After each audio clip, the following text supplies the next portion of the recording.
Hi, everyone, and welcome to this week's Tribe Talk. We are super excited to have a special expert with us today who just so happens to be one of our coaches at the Modern Holistic Health team. So I really want to introduce you today to one of my favorite people in the world. Her name is Stacey Loop, and she is our yoga breath therapist, and she really does amazing work when it comes to teaching people how to connect their breath to their movement, to change the physiology of the body and bring you out of fight or flight and bring you into a state of calm. And who doesn't need that right now? She's actually going to not only answer some questions about how this type of therapy works, and how it can benefit people, but we have a special surprise, and she's actually going to take you through a shortened version of an interactive session today. So thank you so much, Stacey, for making the time. We're super excited to have you here with us today. It's always a pleasure to be with my team. I love seeing you, and it's such an honor to reach a larger audience this way. So thank you very much for having me. Absolutely. We are super excited. At Modern Holistic Health, we are educators, and we want to reach as many people as we can and empower people, put the power of their health and their health decisions back into their hands. And so, Tribe Talk is a super, super important podcast that is, near and dear to Anne's heart and to my heart. It gives us an opportunity to build a bigger platform, to give people a voice, people who have really important information to share with others that can help them in their health journey. So why don't we start with telling us a little bit about your journey into yoga and what attracted you to yoga classes? Okay, thanks for asking me that question. My professional background is as a special education teacher. So you can imagine that involved a lot of stress and dealing with a lot of different behavioral management aspects of working with kids with neurotypical issues. So back in my 20s, this is back in my 20s, and I'm not there anymore. I found yoga. Someone gave me a gift certificate for a Christmas gift to a small yoga studio in Austin that had just opened. And I said, I always wanted to try yoga. Let me go see what this is about. And I started going every week to, at the time, they were Kundalini yoga classes. And that's a specific type of yoga. I started to notice that my stress level was going down. It was something that I looked forward to. I liked working with the breath. That's something that felt familiar to me because I also like to swim, and I like to go under the water and swim, not just on top. But I quickly saw that I was able to relax a little bit more, and I fell in love. That was in 1997. So what is that, 23 years ago? And because I'm such a social person, I also started to invite all of my teacher friends. So it became, at the time, it became very social for me, and we'd kind of giggle our way through some of the songs and whatnot. They had a certain song they would do in Kundalini yoga.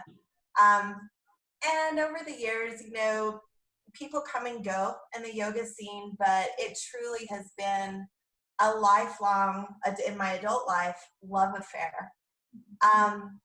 When I first started, I noticed that, there were a lot of things that my body couldn't do. I was quite a bit younger then, but there was definitely movements that I couldn't make, breaths that didn't feel accessible. So I really just had to surrender to, this is where I am right now, and I'm going to go on this journey and see what happens.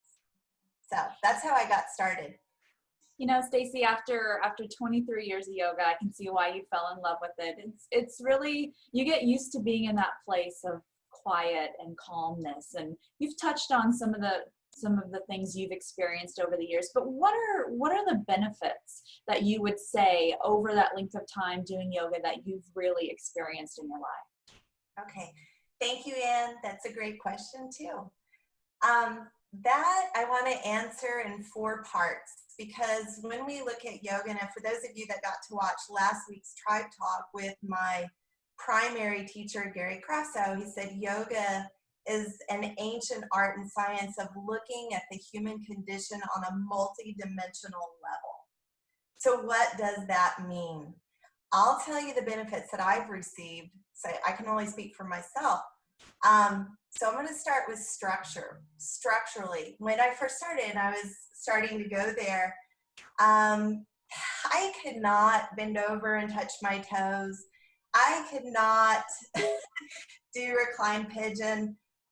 Yet there were people in their 50s and 60s that could easily access and move the joints in their body, whereas I had very limited range of motion at the time. And if you've taken the mindset where you're comparing yourself to others, that's a recipe for suffering. Really, you just want to meet yourself where you are. So, of course, it didn't take long before I became more flexible. I already had quite a bit of flexibility in my body. That's just the way I'm made. I have more of a hyperligamentous condition of the body. So what I needed to work on was a little bit of flexibility, but a lot of strength and stability. And where I am now, you know, I'm in my 50s, a little bit in those 50s, just a little bit, is I can move so freely. I move with fluidity. And when I do get injured, I destabilized my sacrum a few years ago. I know what to do to bring it back into neutral and start the healing process, and how to create circulation in the body so that the tissues start to heal. So structurally, I've improved my range of mobility. I'm stronger, I'm more flexible, I'm in balance. I move with, you know, freeness. Then an even more important piece is on the physiological level. So when I was born, I was susceptible to a lot of respiratory illness. Why? The doctors told my mom that the cilia in the lungs was adult size, and it wasn't cleaning. Those inner rhythms weren't moving correctly, and it wasn't clearing and cleaning the mucus and the bacteria and the viruses that, you know, come in through the breath and our exposure to things. And so I had to spend a lot of years sickly. So I had to take a lot of antibiotics to get over respiratory infections. A big one was tetracycline. And I did not really have a strong respiratory system, right? I could swim, I could go into the water, but it seemed like every year, maybe twice a year, I would get sick with respiratory illness. So since I've been in this 23-year, long time process of practicing yoga and studying yoga, my respiratory system and immune system is functioning completely differently. So my breath capacity is quite deep. You know, this takes time to build that. And, you know, when we can breathe better, we feel better overall, like our nervous system changes. And so I would say like that's a huge piece of what the benefits have been for me. So those are two dimensions. The third dimension is mentally, right? The way we view life. The way we see life is kind of like if you put a kaleidoscope up and you look through it, you see a certain pattern, or you see what you've been programmed to believe. Yoga teaches us to stabilize that viewfinder through the practice of attention, because yoga is really the science of the mind.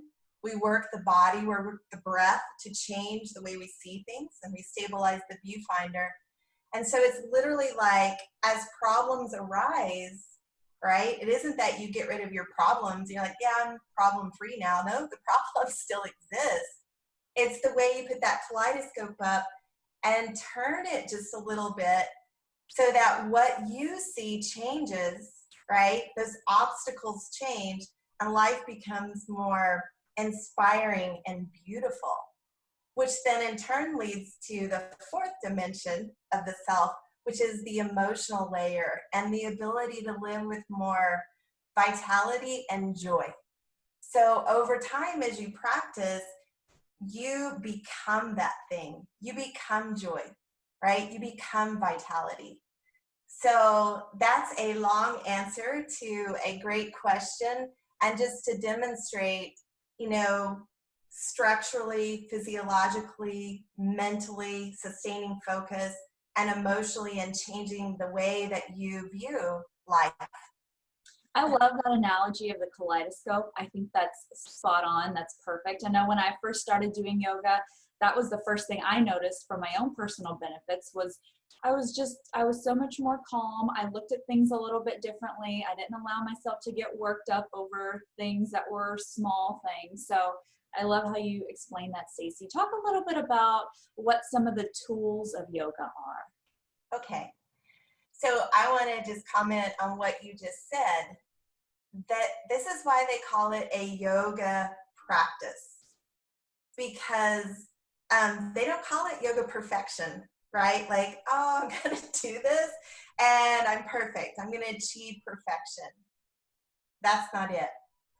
So it's a practice, Anne, and you notice what, it held the mirror up for you to see, like, okay, here I have some patterns, and those patterns are always going to be there. But if you go to your mat, and I do it every day, I mean, every now and then I'll miss a day, but not very often. And it took me a while to get to that level where I could practice so independently.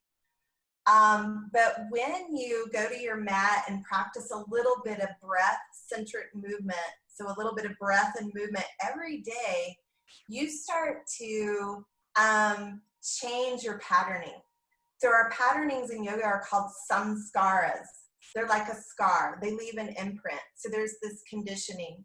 But if you go to your practice every day and breathe a little bit and slow your movement down, you start to establish new patterning, right? Because I bet when you notice that you haven't been doing your yoga practice, what happens? Absolutely. All those little habits and ways of looking at things come right back.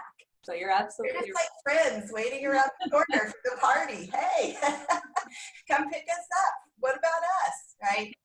So it really is about practice, consciously linking the breath to the movement, which then changes the kaleidoscope. Yeah. Right? Okay, so the tools of yoga. What tools do you know?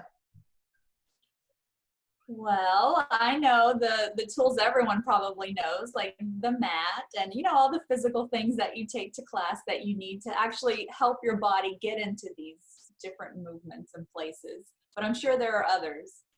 Yeah, that I love that you said that.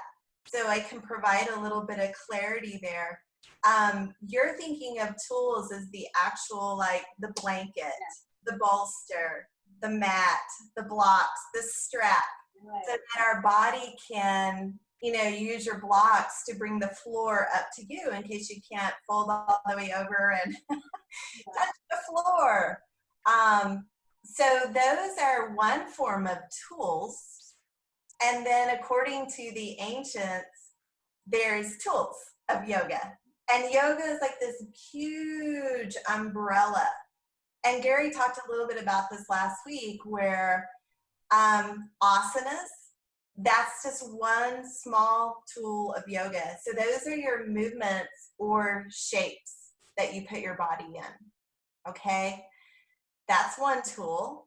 And in the tradition that I've studied in, we use the postures as containers for breath. So I'm going to say that again, that's really important. We use the postures as containers for the breath. So if you're in a twist, it's a little harder to breathe, but you can really see like how well your breath is progressing and your respiratory system is progressing by different shapes that you come into and your ability to expand against the constriction, right? So that's one tool. Another tool is pranayama. and Gary talked a little bit about that too last week. This is the ancient art and science of breath control, including breath techniques and ratios. So it's quite complex. It's taken me years of study to understand, and really understand, that's how I can teach it so well, is to understand the effects on my own system. You're truly developing that sense of interoception, the inner GPS, the understanding of what's going on from the inside out. So asanas, pranayama, and then third is sound. So think about sound in how many of you get in the shower and sing, right? So you get in the shower and you sing and you're da, da, da, da, da, you know, all of a sudden this energy starts to flow. So we know, or you put that song on in the car and you sing along, and next thing you know, you're tapping your foot and your mood has changed, maybe for the better. Depends on what you're listening to. So sound, the ancients knew that sound had a great impact on the body. And we use chanting, mantras, although I speak in Sanskrit, I don't necessarily do that with clients. The clients have to be open to that because it's only powerful if it has meaning for you. So I may change a word to an English translation. So instead of Shraddha, which means faith and confidence, Shraddha, I might just say faith and confidence, right? So I adapt depending on who's in front of me and what resonates with them, because this is really an important concept. And then finally, the fourth tool is meditation, which a lot of people think I do yoga, but I don't do meditation. I do meditation, but I don't do yoga.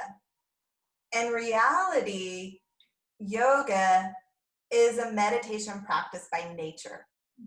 So meditation, so the way this works in the ancient tradition was breath-centric postures prepared the breath, right? Because we can start to breathe a little bit better when we've moved our body and unzipped some of the tightness, right?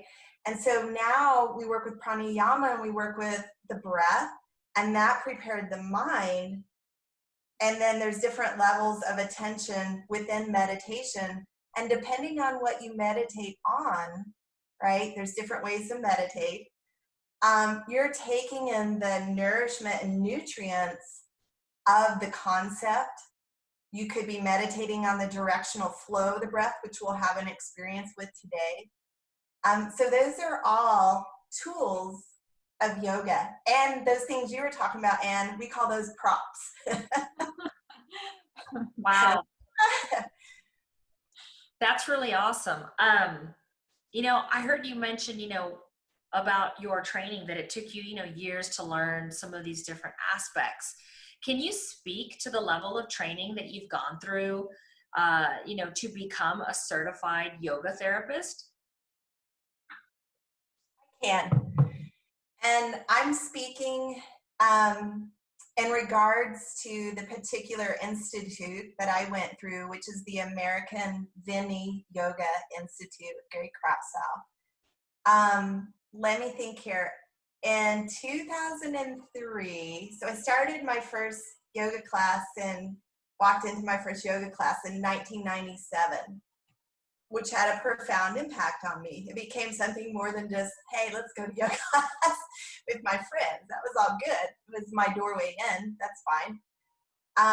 In 2003, I took my first 200-hour yoga teacher training, and that was locally here in Austin. And after I finished that, I realized it just scratched the surface, right? I was like, okay, I know enough to be dangerous, but I want to know more. I really want to do right by people. I want to do right by me and my practice. And I want to be able to walk into a classroom and just hear what the requests are and be able to sequence things like quickly on the spot, versus like a routine. So like, for example, a lot of people will teach and do sun salutations. That is not how I teach. It's more, let me listen, let me see who's in front of me. Let me work with, okay, a lot of people have low back, sacrum, hip issues, upper back, neck, shoulder, jaw issues, balance issues. Let me put it together on the spot, just open my file cabinet and go. So because I wanted to do that and I wanted to be safe with people, I enrolled in 2006 in my American Vinny Yoga Institute to complete the first 500 hours of teacher training. So that was called Foundations. That's where we learned, I spent 2 years learning how to sequence safely for people so that I was careful with people and making sure I was not creating harm in their body. As you can imagine, that's so individual for people. So this tradition and this school was really about learning those 4 major tools of yoga and how you can teach effectively and safely. Then 11 years went by and I taught and I trained teachers at the local studio where I worked and did hundreds of privates. But even more importantly, I developed a really strong personal practice. That involved me working with a mentor. His name is Chase Bossart of Yoga Well Institute, who has also studied in the same lineage, which is TKV Desa Kachar.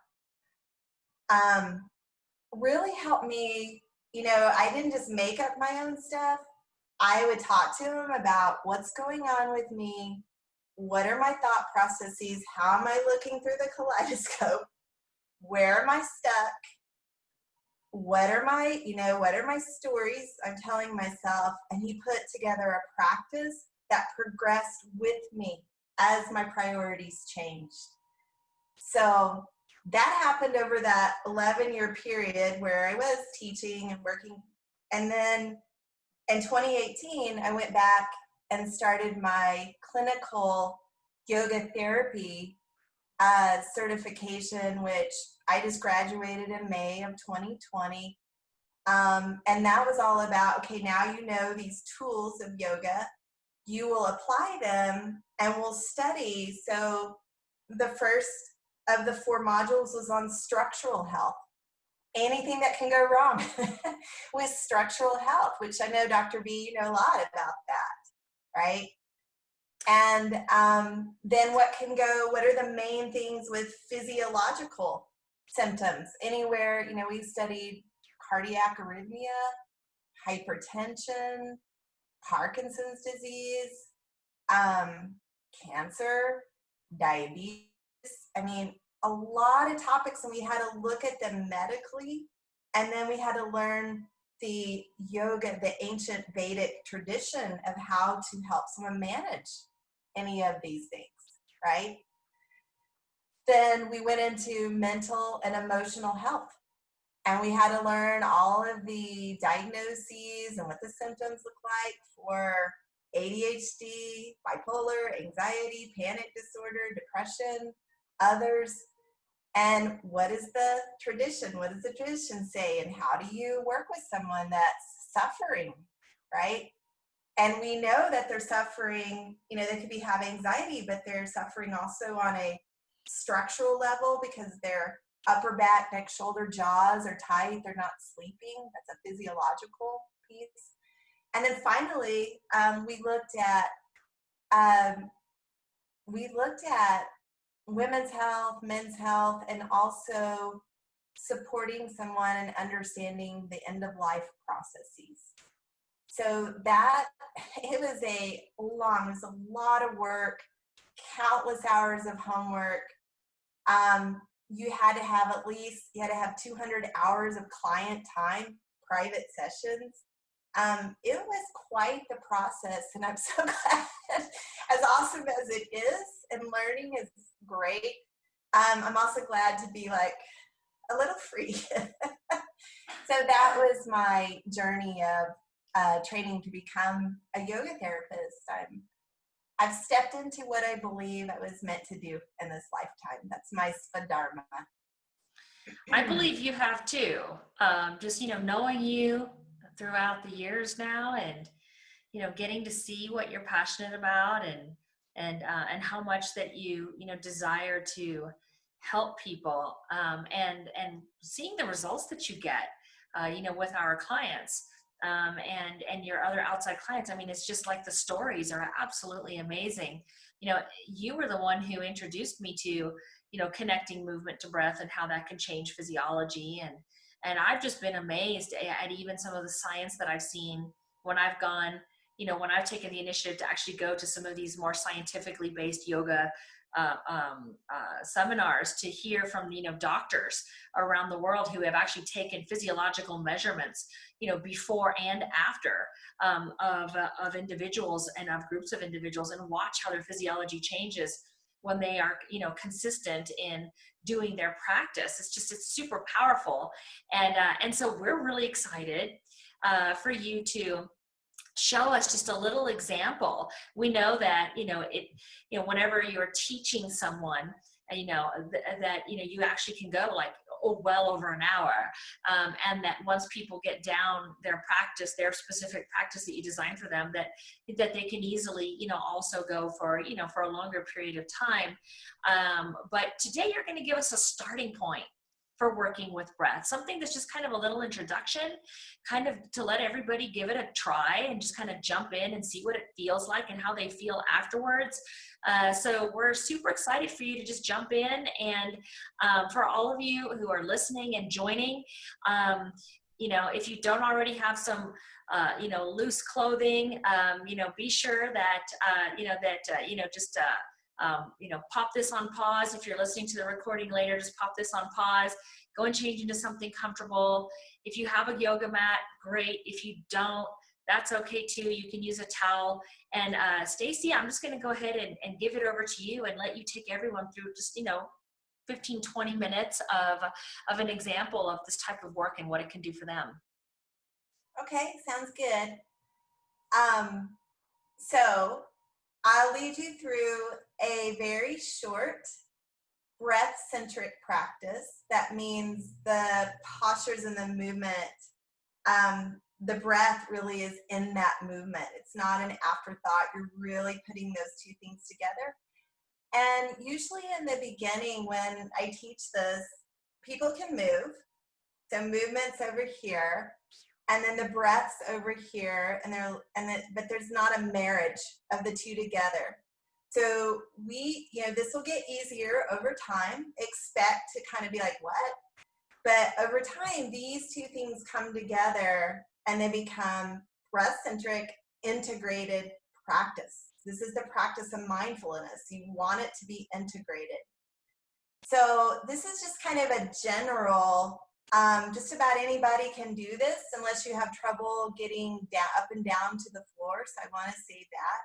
I could teach this whole thing in a chair, but for today's purposes, I will just show you some things you can do, and then I'll lead you through it. You'll see me do a little sample, and then to demo something, and then I'll say, and now do this and that, like a certain amount of times. But this is a starting point for moving and working with your breath. And then eventually we'll come up to standing. We'll do something with balance. And then we will just sit and follow, start to become interiorized, right? That interoception with the breath, and gradually lengthen that breath. And we're going to watch the directional flow of the breath. So this is what we're going to do, okay? First, posture. So you have paused now. And it will take a little bit of me adjusting things here and there. But I'm going to show you the first, let's start with this. So sit up on something like your couch or a chair, and you want to make sure that your feet are firmly rooted on the ground and that your spine is lengthening and you're not leaning back into something, all right? And you can put your hands on your thighs. I'm gonna bring mine up to here so you can see my hands, but you can imagine if they were on my thighs. And then I'm just gonna open up the palm like this and really stretch out my fingers and then close the palm like that. And then I would do the other side. So take your hand, stretch it out. That probably feels good if you've been sitting on the computer. And then bring the fingers back in. So now let's take a breath in and see if we can open the palm on the breath. So go ahead and breathe out, exhale fully, and then inhale and open up the palm on the breath. Breathe through your nose and exhale, close the fingers slowly. Okay. Breathing through the nose is what we want to do, but if you have a condition like asthma or anything that may block the airways, you can breathe through pursed lips, and that's okay.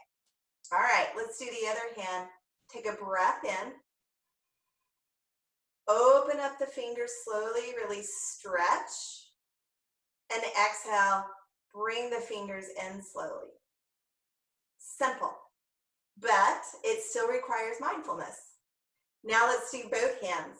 Inhale, open up the palms slowly, stretch through those fingers, breath. Exhale. And now close your eyes and try that. Inhale, open the palms slowly, let your breath be synced in with that movement.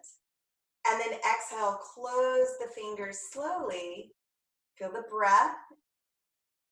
And that's just a tiny little thing you can do just about anywhere, maybe not while you're driving, not while you're asleep. It's the simplest of things to get started. First posture today. This is a pose called the knee to chest pose. And I'm gonna come on down to my mat and show you this. So first of all, when you get on your mat and you're going to your back, you may notice I didn't just flop straight back. I'm coming to my side first and then to my back, which is a little bit better back health care. I'm gonna lift one leg, put my hand on the knee or behind it, lift the other leg and put the hand on the knee or behind it. Okay, so I'm gonna do it like this today. This gives me a little more space to breathe.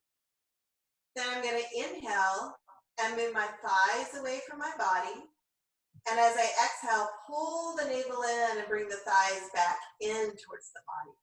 So I'm not pushing or pulling, I'm working with my breath. Breathing in, thighs move away. Breathing out, thighs come back in. So now I'm going to do it without talking.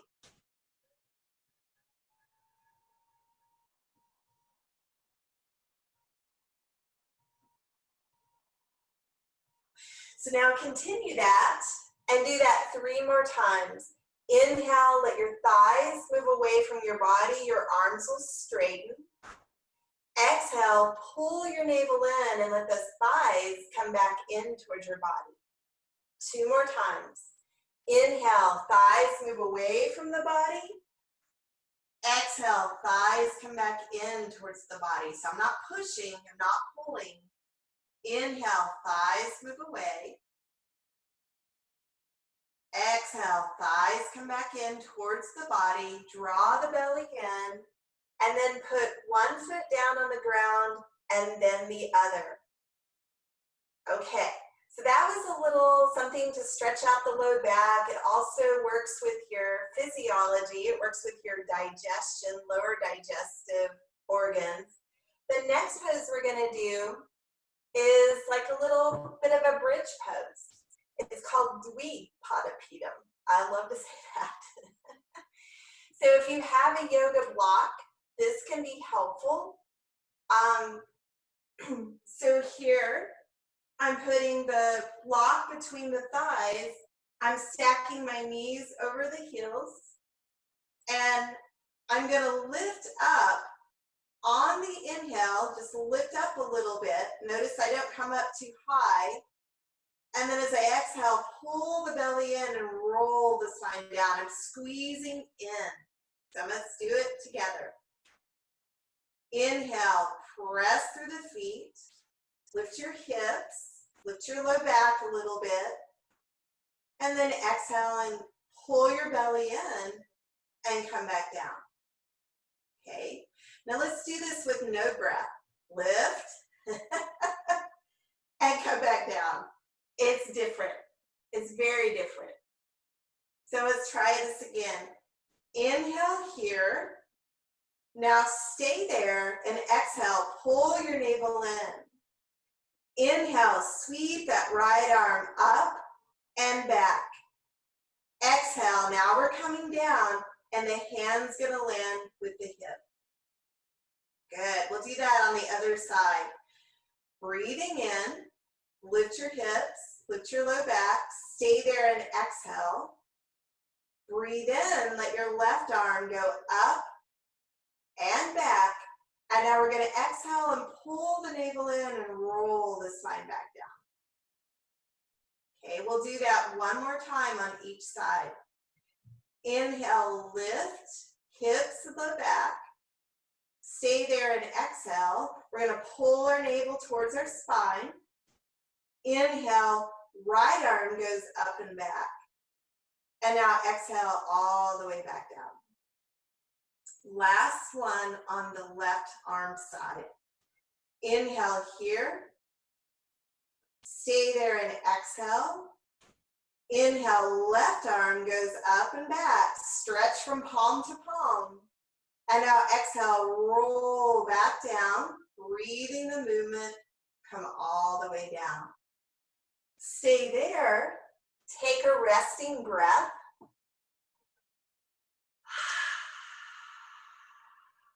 And now we're going to come up to our hands and our knees. So this is where we need a yoga tool or a prop of supporting our knees. And again, these can all be done from a chair. I'm not teaching it that way today. So I'm going to show you this. You want to stack your shoulders over your wrists, your hips right over your knees, and then you're up on this blanket to where your shins are completely padded. I'm going to do the movement first so you can watch. And I'm going to do this without talking so that you can see.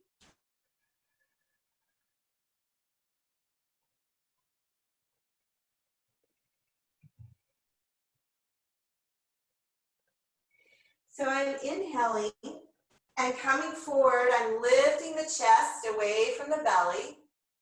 And I'm going to exhale and rock my hips back. Bring my forearms down and round down over the legs. You may have to widen your knees so you can breathe well.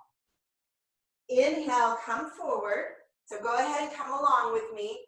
Lift the chest from the belly. I'm up like a tabletop. And I'm going to exhale, rock back. Bring my forearms down and round down over the legs.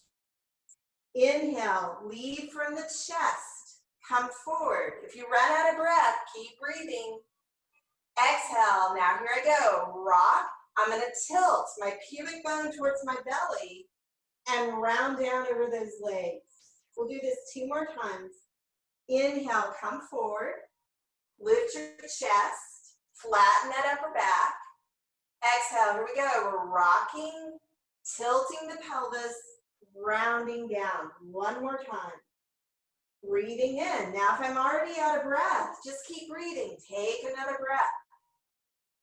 Exhale, rock, tilt, round on down there. Get those shoulders down towards the knees and stay there. Widen your knees and be sure you're taking that conscious deep breath best you can. Now we're going to come up and we're going to come to standing. So I may have to adjust my screen a little bit here. So take a look at my feet. And you want your feet, you want to take your hands here to where the femur bone comes up and inserts into the hip. And then you track your feet directly below. So that's the position of the feet. And what we're going to be doing is lifting our heels. So if you can see that, I'm lifting up my heels a little bit and then bringing the heels back down. So we're going to be lifting our heels, sweeping our arms, staying on the exhale, and then lifting our heels and coming all the way up. So that's the position of my feet, but now I'll move the camera so you can see more of my upper body, and I don't want my head cut off of this, all right. So put your feet in position. We'll work first with just moving the arms. Take a deep breath in and a deep breath out. And then inhale, don't balance yet, just bring your arms up to halfway. Stay there, breathe out, pull your belly in. And then inhale and sweep your arms up all the way, or you can keep them back here. And then exhale, breathe out, and bring them back down. Okay, so remember what I said when we were first learning this. Here's the movement, here's the breath. They're not married yet. They're catching a glimpse of each other for the first time. They haven't fallen in love and gotten married yet or dated, but they're trying to learn. They're trying to learn how to weave together. All right, so let's do this again. Exhale fully. Inhale, bring your arms to halfway. Stay there and exhale. Inhale, bring the arms up all the way. Exhale, bring the arms back down. Okay, now we're going to do this with a little bit of balance. If you want to stay flat on your feet, that's perfectly fine. Okay, so inhale and exhale completely. Inhale, lift your heels, sweep up your arms to halfway. Stay there and exhale. Inhale, lift from your chest, sweep your arms up all the way. And now exhale, come all the way back down. And we'll do that one more time. Inhale, come up halfway. So you lift your heels a little bit. Stay there and exhale. Inhale, come up all the way. Lift your ribs vertically. And now exhale all the way back down. And now this time, I'm going to ask you to stay up in position for just 3 breaths, 3 deep breaths. Inhale and exhale completely. Also find to stay flat on your feet. Inhale, come up halfway. Stay there and exhale. Inhale all the way up now and stay right here and take 3 deep breaths. So inhale, lift your chest up and away from the belly. Lift your ribs up vertically. Exhale, pull your belly in, back in toward your spine. Do it again, 2 more breaths. Inhale, lift your ribs up vertically. Exhale, pull the navel in. And one more time, inhale, lift the chest, lengthen your spine. And now exhale, here we go, back down.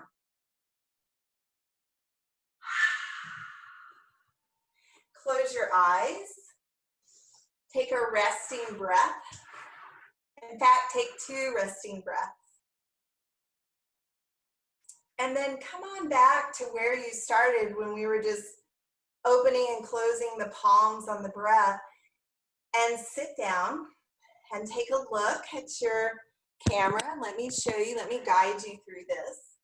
So when we breathe in, the breath moves no matter what. No matter if we bring awareness to our belly first, the breath moves in and goes down. That's its directional flow, no matter what. When we exhale, the breath moves up and back out of the system. So we're going to work with following the directional flow breath. It's a great starting place to work with breath. So go ahead and let your eyes close because you really don't need to see me now. In fact, I want you to tune into that inner GPS that interoception of the body and that ability to sense what's going on. Make sure your feet are firmly on the ground and that your spine is lengthening. You're not leaning back whatsoever. Your spine is straight up so that you can breathe deeply. Your eyes are closed. You start to tune into your breath and you notice, inhale, everything's expanding. Exhale, the lungs are deflating, the rib cage comes back in. Inhale, notice if your chest begins to expand a little bit. Imagine your rib cage expanding. And exhale, pull the belly in when you exhale. Now, while you're working on your breath, I want you to find a pace that's really comfortable for you. So I'm going to lead a little bit, and then I'll pull back and be quiet, and I want you to find what works for you, including breathing through the lips if you need to. So take a breath in and a breath out, and close your eyes. And notice on inhale how the breath moves in and down. Then as you exhale, go ahead and draw your navel toward your spine slowly, and the breath's going to move. The direction is up and out. Let's do that again. Inhale, breathe, follow the directional flow of that beautiful breath. And exhale smoothly and slowly, and follow the directional flow. So I'm going to be quiet now, and I want you to take 3 deep breaths where you follow, see if you can track the directional flow of your breath.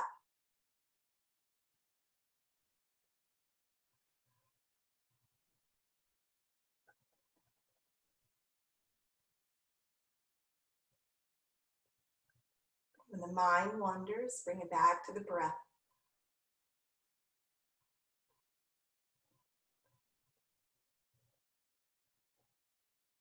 Inhale, the directional flow is in and down. And exhale, the directional flow is up and out.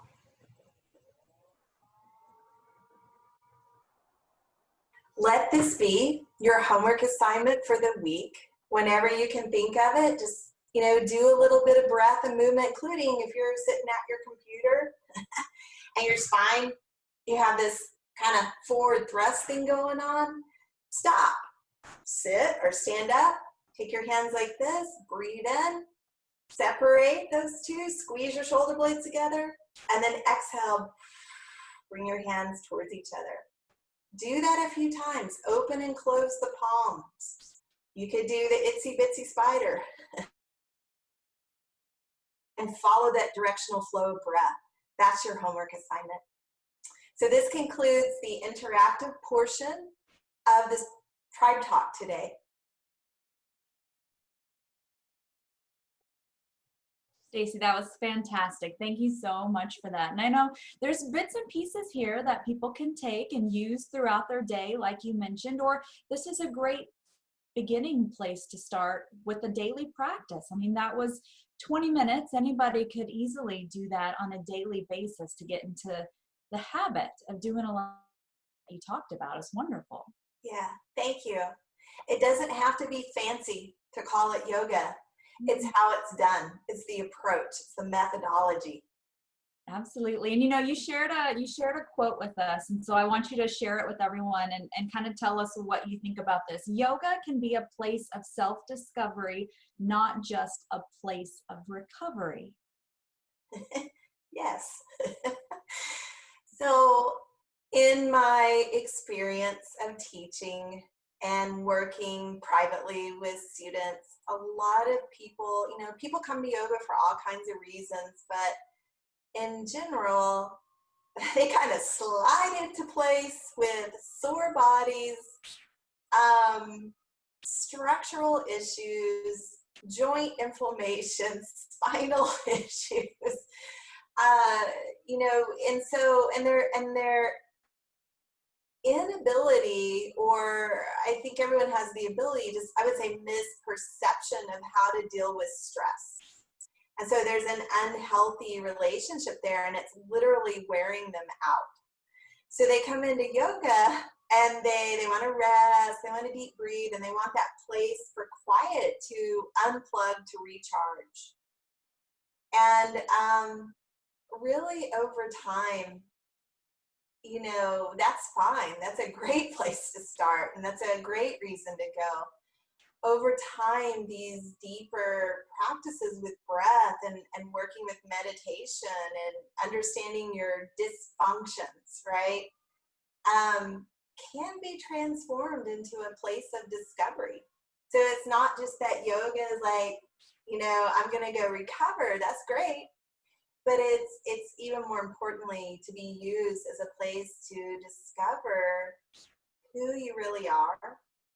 And I'm talking about your authentic self, your true nature, really kind of deconditioning our patterns, right? And bringing in patterns that where we start to function in a way that truly serves us. And when we do that, when we have clarity, we can live from a place that offers us vitality and joy. That's what my real purpose is in this lifetime, Dr. B, is I'm meant to spread the joy. That's who I am. And that's true empowerment. And who doesn't need more doses of joy in their life? You know, I think that, you know, we need to learn how to harness our power, and we need to learn how to find our joy, and how to, you know, and how to discover and be able to listen to ourselves and understand what it is that we need. We have the answers inside, but so many people just don't know how to connect with themselves. They just really are so disconnected from themselves. And I just want to thank you for the work that you do. That's you know, this is why we have you as a part of our team, so that you can help heal people. And we understand that there are so many facets to healing, you know, for the, you know, human body and mind and soul. And we need to address it. We need to address it from all the different facets. And you know, and you're one big piece of that puzzle for helping people heal. And we appreciate everything you do. We love you so much. And we can't wait to have you back again. Maybe we can do another interactive soon. You know, that would be great.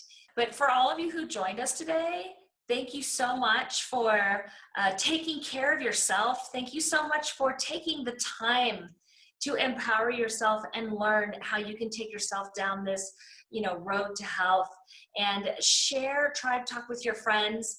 And be sure and check our emails. We've got a lot of really great master classes and summits coming up that are super, super relevant, you know, to your health and your healing journey. So thank you so much, and we will see you next week.